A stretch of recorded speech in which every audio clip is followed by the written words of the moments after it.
Hello दोस्तों, hello. स्वागत है आप सबका हमारे YouTube channel the Q reactors पर। आज हम जिस वीडियो के बारे में डिस्कस करेंगे, इस वीडियो को लेकर हमारे देश में काफ़ी ज़्यादा कंट्रोवर्सी भी हुई है और न्यूज़ में भी काफ़ी ज़्यादा ये आया है कि ये जो भी है इसका ये टाइटल बताएंगे जी के भाई।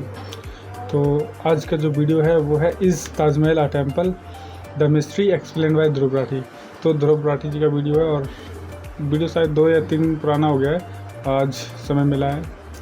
लेकिन वीडियो को देखकर मैं 100% श्योर हूँ कि आप लोग भी बिल्कुल श्योर हो जाएंगे कि ये ताजमहल को लेकर जो भी कंट्रोवर्सी हुई है हमारे देश में वो क्लियर हो जाएगी कि ताजमहल एक टेम्पल है या फिर ऐसे ही मकबरा है वगैरह। जो भी देखते हैं वीडियो।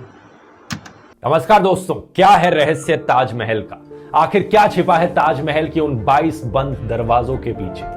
कुछ लोगों का कहना है कि उनके पीछे हिंदू भगवानों की मूर्तियां हैं। दूसरी तरफ कुछ लोग कहते हैं कि उनके पीछे आपको मिलेंगे अच्छे दिन।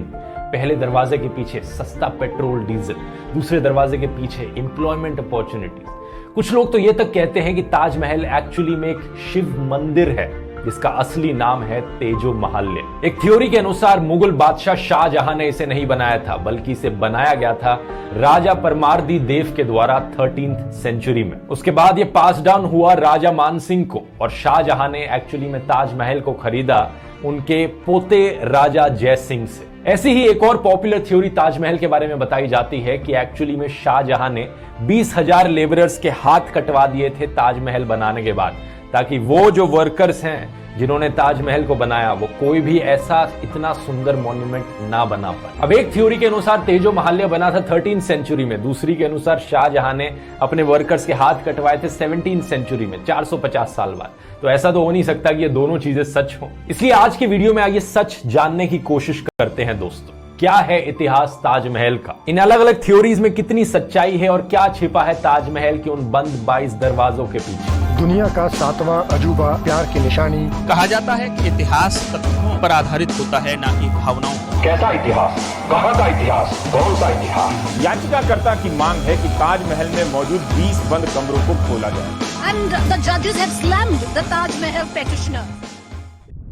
दोस्तों, ताजमहल की असली और एक्चुअल हिस्ट्री समझते हैं पहले। शाहजहां और मुमताज क्या थे इनके असली नाम? शाहजहां का जन्म हुआ था 5 जनवरी 1592 को। इनका असली नाम था खुर्राम। शाहजहां जो रॉयल नाम था इनका, ये बाद में ही दिया गया इन्हें। इसका मतलब होता है king of the world, Shahjahan. इनके फादर थे जहांगीर और इनकी मदर थी जगत गोसेन, जो कि जहांगीर की चीफ क्वीन थी। दूसरी तरफ मुमताज महल का जन्म हुआ था साल 1593 में। मुमताज महल भी जो नाम था वो एक्चुअली में इनकी शादी के बाद ही दिया गया था। इनका असली नाम था अर्जुमंद बानो बेगम। तो खुर्राम और मुमताज की एंगेजमेंट हुई थी साल 1607 में और फाइनली शादी हुई साल 1612 में। शाहजहां की और भी बीवियां थी, जैसे कि कंदाहरी महल और अकबराबादी महल, लेकिन कोर्ट हिस्टोरियंस के अकॉर्डिंग एक्चुअली में ये जो मैरिजेस थी ये पॉलिटिकल अलायंसेस के तौर पर हुई थी। बहुत से अलग अलग हिस्टोरिकल अकाउंट्स हमें बताते हैं कि शाहजहां की जो रिलेशनशिप थी बाकी और बीवियों के साथ, वो सिर्फ एक कहने के लिए मैरिज थी, पॉलिटिकल अलायंसेस बनाए रखने के लिए शादियां करी गई थी। एक्चुअली में शाहजहां के अंदर जो डीप अफेक्शन थी, जो उनके अंदर प्यार था,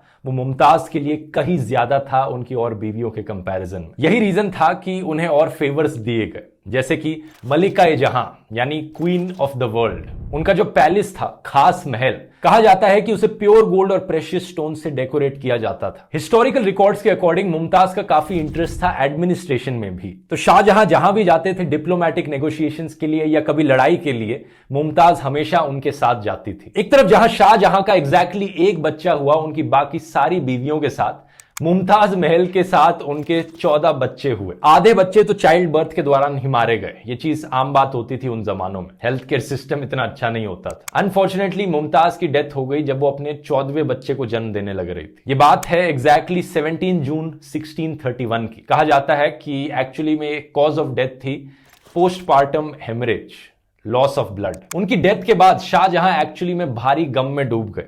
वो पैरालाइज हो गए अपनी ग्रीफ से। कई दिनों तक, हफ्तों तक रोते रहे और कहा जाता है कि 1 साल तक वो आइसोलेशन में चले गए थे मोर्निंग करने के लिए। जब वो वापस आए, उनके बाल सफेद हो चुके थे, उनकी कमर झुक चुकी थी और उनके चेहरे पर थकान दिखती थी। इस्लामिक थियोलॉजी में माना जाता है कि मृत्यु के बाद जो बॉडी होती है वो मिट्टी में मिल जाती है, लेकिन जो आत्मा होती है वो ग्रेव में रहती है। आत्मा बाद में जजमेंट डे के पास जाती है जब डिसाइड होता है कि वो स्वर्ग में जाएगी या नर्क में जाएगी। तो जो ग्रेव होता है उसे फाइनल रेस्टिंग प्लेस माना जाता है एक आत्मा की, सोल की। शाहजहां का यह मानना था कि मुमताज की आत्मा की जो फाइनल रेस्टिंग प्लेस होगी वो बहुत ही ग्रैंड होनी चाहिए, लाजवाब होनी चाहिए। जब उन्होंने ताजमहल बनाने का फैसला किया तो चीफ आर्किटेक्ट उस्ताद अहमद लाहौरी, उन्हें टाइटल दिया गया नादिर असर का, the wonder of the age. जो व्हाइट मार्बल पैनल्स पे कैलीग्राफी करी गई है वो करी गई है अब्दुल हक शिराजी के द्वारा। 1000 से ज्यादा हाथियों का इस्तेमाल किया गया था बिल्डिंग मटेरियल को ट्रांसपोर्ट करने के लिए। व्हाइट मार्बल को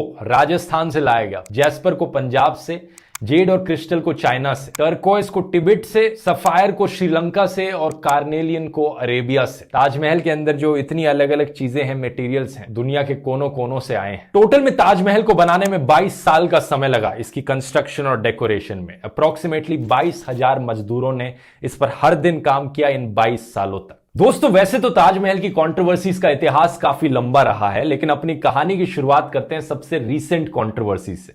हाल ही में ये तब शुरू हुई जब खबर में आया कि बीजेपी पॉलिटिशियन राजनीश सिंह ने इलाहाबाद हाईकोर्ट में पिटीशन फाइल करी कि ताजमहल के 22 बंद कमरों को खुलवा दिया जाए। ये चाहते थे कि एएसआई यानी आर्कियोलॉजिकल सर्वे ऑफ इंडिया एक स्पेशल कमिटी बनाए जो इन 22 बंद कमरों के पीछे झांक कर देखेगी और ढूंढने की कोशिश करेगी कि कहीं ना कहीं कोई हिंदू भगवानों की मूर्तियां तो नहीं है यहां पर। इस पिटीशन में कहा गया कि ऐसे क्लेम्स किए जाते हैं कि ताजमहल एक्चुअली में एक शिव मंदिर है तेजो महाल्या नाम से, और कोर्ट का यह फर्ज बनता है कि इन बंद कमरों को खुलवा दिया जाए अंडर फ्रीडम ऑफ इंफॉर्मेशन। लेकिन कोर्ट ने इस पिटीशन को डिसमिस कर दिया। जजेस के बेंच ने कहा कि इस तरीके की पिटीशंस फाइल करके पीआईएल सिस्टम का मजाक बनाया जा रहा है। कोर्ट ने सवाल उठाया कि किस बेसिस पर पिटीशन फाइल करी गई है, क्या यहां पर कोई लीगल या कॉन्स्टिट्यूशनल राइट्स को इन्फ्रिंज किया जा रहा है? अगर नहीं तो क्यों पिटीशन फाइल करी? हिस्टोरिकल रिसर्च करना हिस्टोरियंस का काम है और उसके लिए प्रॉपर मेथोडोलॉजी फॉलो की जानी चाहिए। लेकिन अगर आपको लग रहा है दोस्तों पिटीशन डिसमिस होने के बाद ये राज ही रह जाएगा तो चिंता मत कीजिए, इस वीडियो में सच जरूर बताऊंगा इस राज के पीछे क्या है। असल में बात क्या है दोस्तों, एएसआई के सोर्सेज ने ऑलरेडी इंडियन एक्सप्रेस को बता दिया है ये जो 22 रूम्स हैं ये एक्चुअली में रूम्स नहीं है, बल्कि ये एक लंबा सा कॉरिडोर है जिस पर दरवाजे लगाए गए हैं। और ये बंद दरवाजे कोई ऐसे बंद दरवाजे नहीं है कि इन्हें सदियों से कभी भी ना खोला गया। एएसआई के स्टाफ इनके अकॉर्डिंग ताजमहल के इन कमरों को हर हफ्ते जाकर या 2 हफ्ते में एक बार जाकर इनकी सफाई करता रहता है। एक रिटायर्ड एएसआई ऑफिशियल ने बताया कि यहां दीवारों पर कुछ भी नहीं है और बेसमेंट में ऐसे कमरे बने रहना कोई अनयूजुअल चीज नहीं है मुगल मॉन्यूमेंट्स के लिए। जो हुमायूं टूम है दिल्ली में और जो सफदरजंग टूम है वहां पर भी ऐसे ही अंडरग्राउंड बेसमेंट में कमरे हैं जो एक तरह का कॉरिडोर बना रहे हैं और ये स्ट्रक्चरल एलिमेंट के तौर पर काम कर रहे हैं जिसके ऊपर पूरा ये ढांचा टिका हुआ है। एक और रिटायर्ड एएसआई ऑफिशियल ने बताया कि एक्चुअली में ये जो एरिया है ये इसलिए बंद किया गया है क्योंकि टूरिस्ट के लिए कुछ है ही नहीं वहां पर देखने के लिए। अननेसेसरली उन्हें खोलकर रखा जाएगा तो ज्यादा भीड़ आ जाएगी और मॉन्यूमेंट को प्रिजर्व रखने के लिए उन एरियाज को लॉक करके रखा गया। ताजमहल आखिर में एक प्रोटेक्टेड वर्ल्ड हेरिटेज साइट है जहां पर हर रोज 1 लाख से ज्यादा लोग आते हैं, तो कॉन्स्टेंटली इतने ज्यादा लोगों के आने जाने से वेयर एंड टियर ना हो, मॉन्यूमेंट प्रोटेक्टेड रहे। अब पिटीशन के डिसमिस होने के बाद भी, एएसआई ऑफिशियल्स का इतना सब कहने के बाद भी ये डिबेट बंद नहीं हुई। कुछ मीडिया वालों ने, सोशल मीडिया पर कुछ लोगों ने इस डिबेट को जबरदस्ती जारी रखा। ऑलमोस्ट ऐसा लग रहा था कि मानो किसी को फायदा पहुंच रहा हो ऐसी चीजों पर चर्चा करके। तो हुआ क्या, 3 से 4 दिन बाद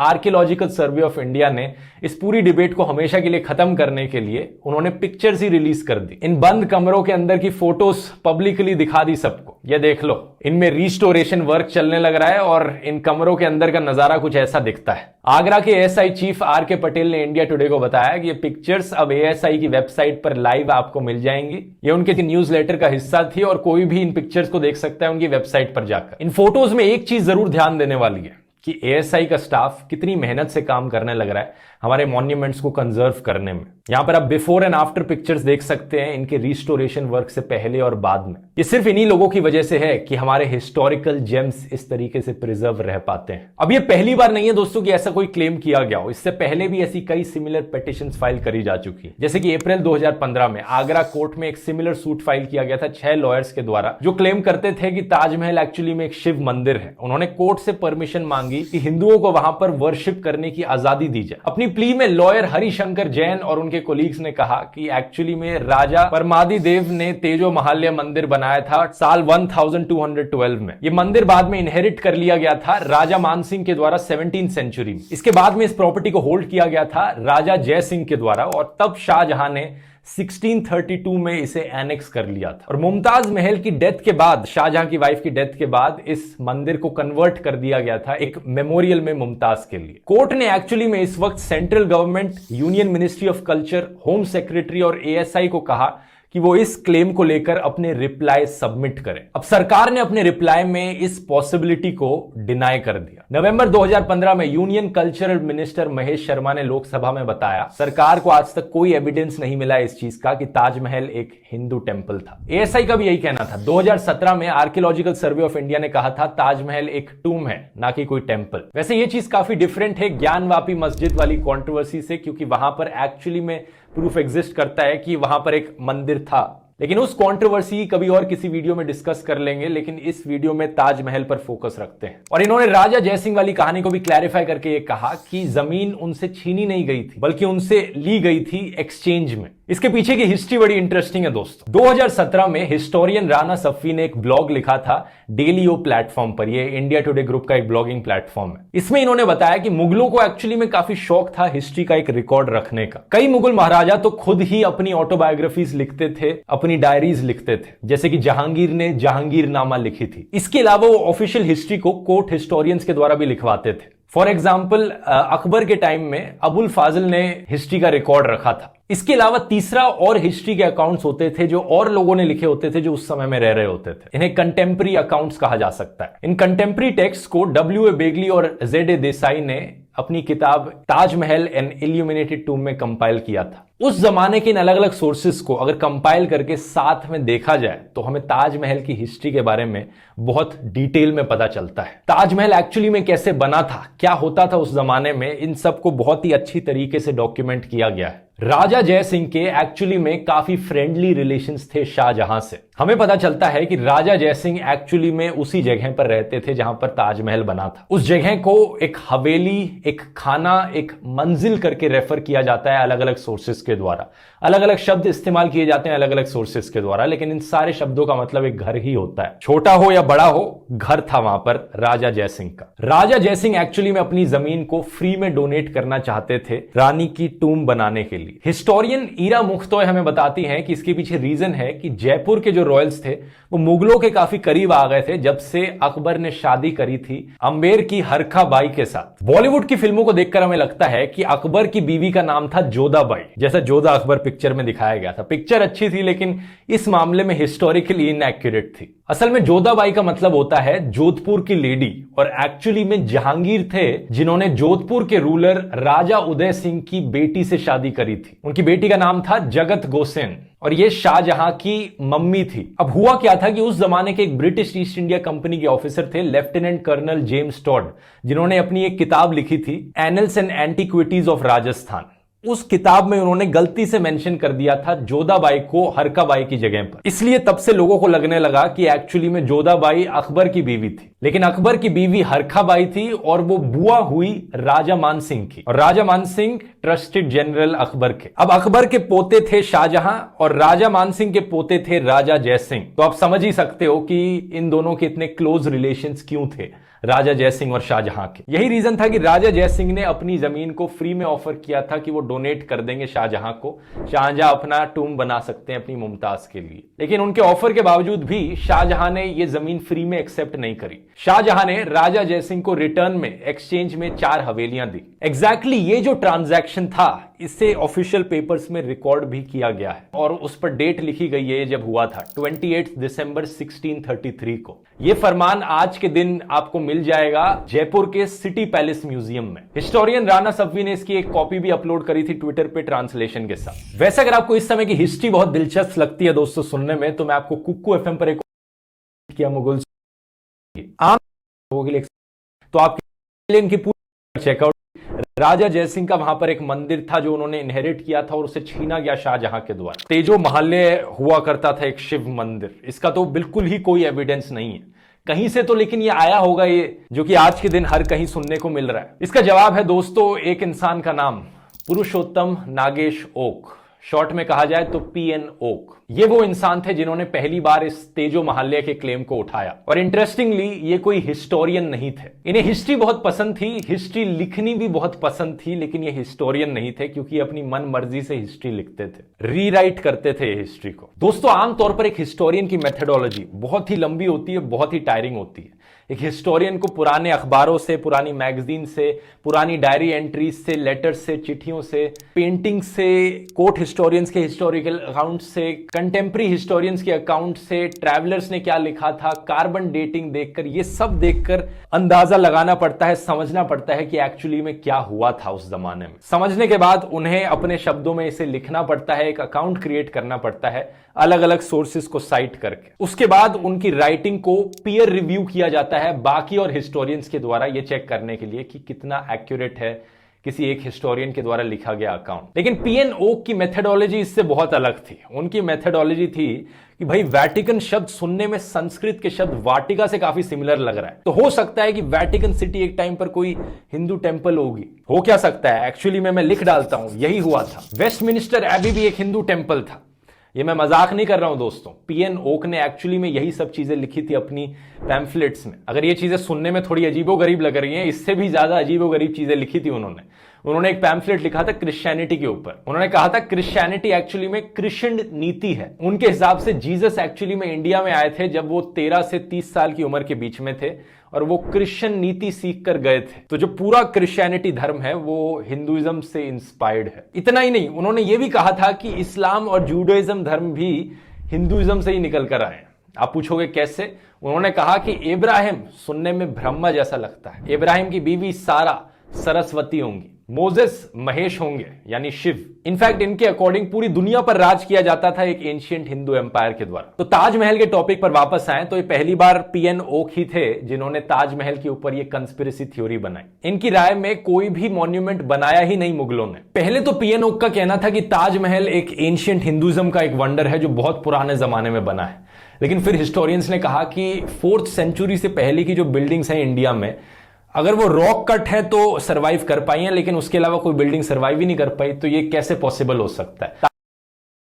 ताजमहल एक्चुअली में 1600s में ही बना है। ये सुनकर ओक ने अपने क्लेम को रिवाइज कर लिया। फिर उन्होंने कहा कि एक्चुअली में इसे साल 1155 में बनाया गया था राजा परमरी देव के द्वारा, उन राजा देव के चीफ मिनिस्टर के द्वारा। जब खुद के घर का इतिहास हो तो 2 मिनट भी नहीं लगते उसे बदलने में। अच्छा, फिर साल 1989 में इन्होंने एक और पैम्फलेट लिखा था जिसका टाइटल था ताजमहल द ट्रू स्टोरी। अपने ही पैम्फलेट के बेसिस पर इन्होंने कोर्ट में एक PIL फाइल करी साल 2000 में, ये कहते हुए कि अब हमें सच जानना पड़ेगा क्या है। इंटरेस्टिंगली इन्होंने कोर्ट में वो बात भी साइट करी थी कि शाहजहां ने राजा जयसिंह की हवेली को एक्वायर किया था। तो एक लाइन इन्होंने एक्चुअल हिस्ट्री से निकाली और बाकी की हिस्ट्री इन्होंने अपने दिमाग से, अपनी इमेजिनेशन से क्रिएट कर दी। सच बताऊं तो पीएन ओक एक बहुत ही अच्छे सुपरहिट फिक्शन राइटर बन सकते थे, लेकिन पता नहीं क्यों वो अपने आप को हमेशा एक सेल्फ प्रोक्लेम्ड हिस्टोरियन करके पुकारते थे। सुप्रीम कोर्ट ने भी उनकी पिटीशन को डिसमिस किया था ये कहते हुए कि वो मिसकंसीव्ड है, और मजाक भी उड़ाया था सुप्रीम कोर्ट ने उनका, कहते हुए कि कोई मधुमक्खी ने इन्हें काट लिया ऐसा लगता है। फिर आते हैं हम साल 2010 में। व्हाट्सएप की शुरुआत होती है, व्हाट्सएप यूनिवर्सिटी की शुरुआत होती है,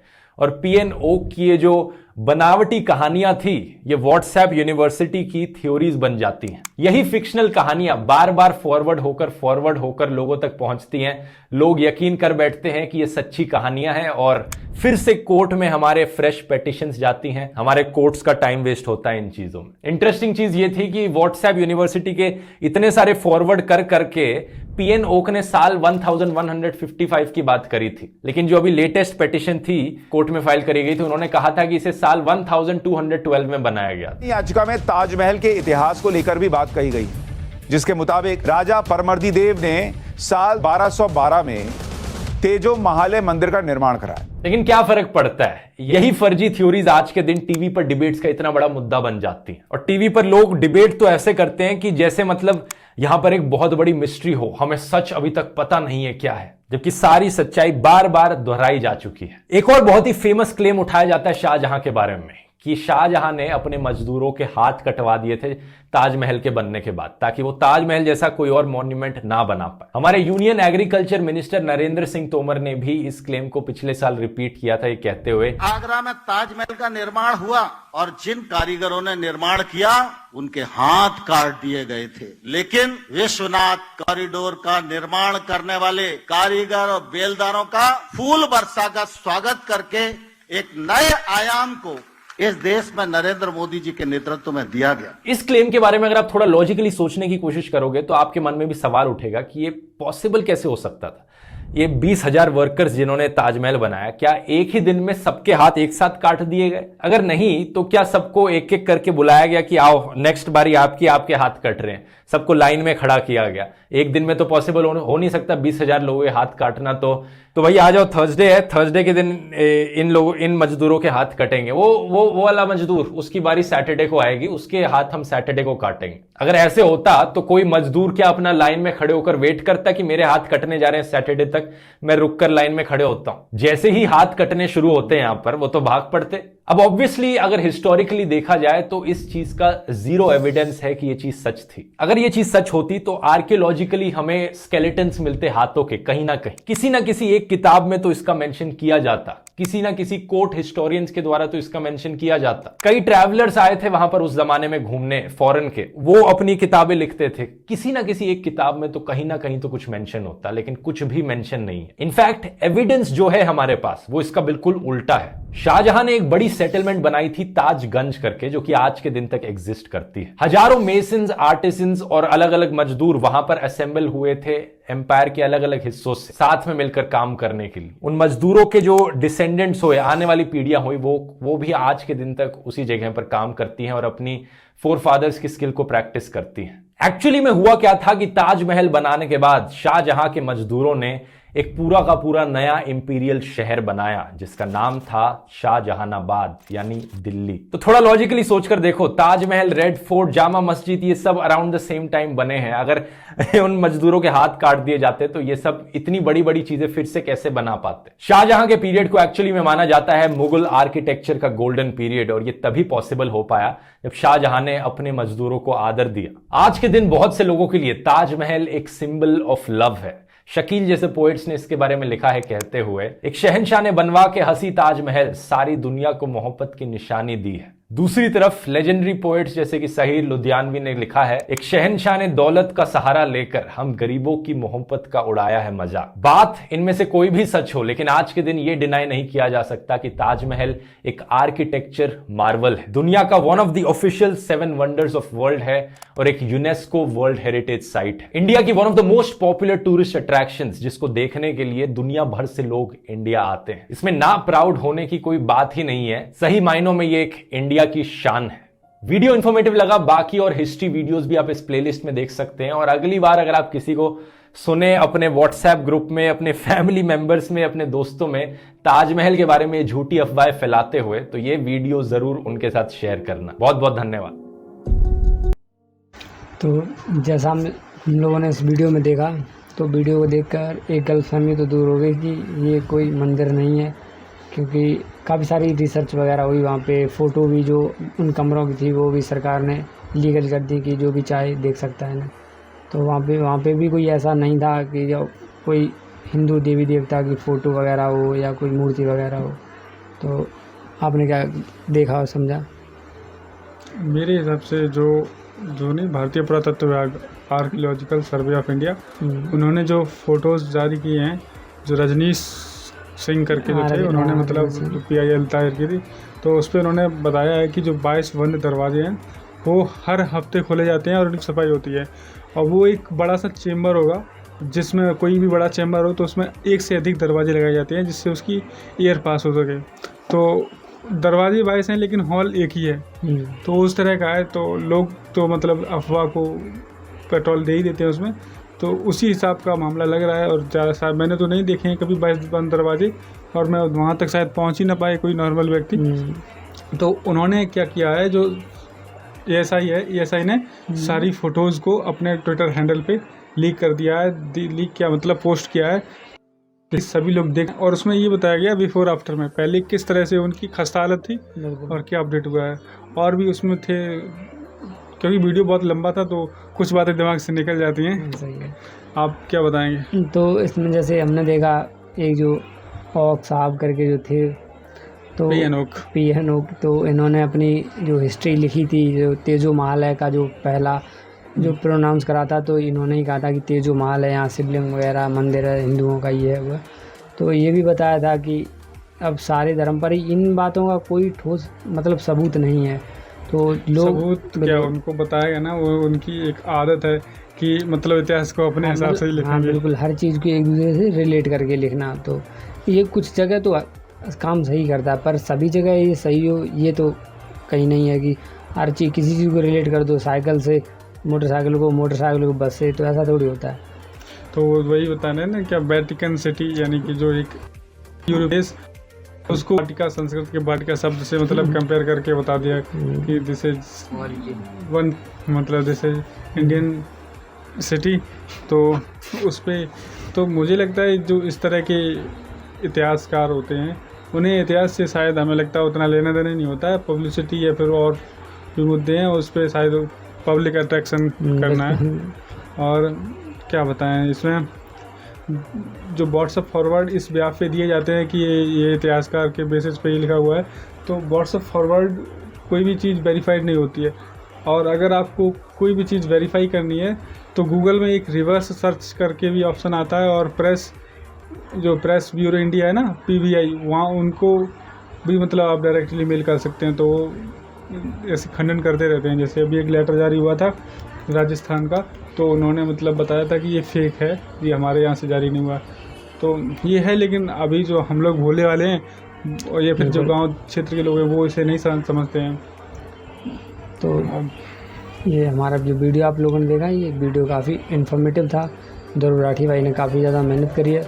तो इस वीडियो को सपोर्ट करने के लिए हमारे यूट्यूब चैनल को लाइक करें, शेयर करें, सब्सक्राइब करें। मिलते हैं आपसे अगली वीडियो में, तब तक के लिए जय हिंद।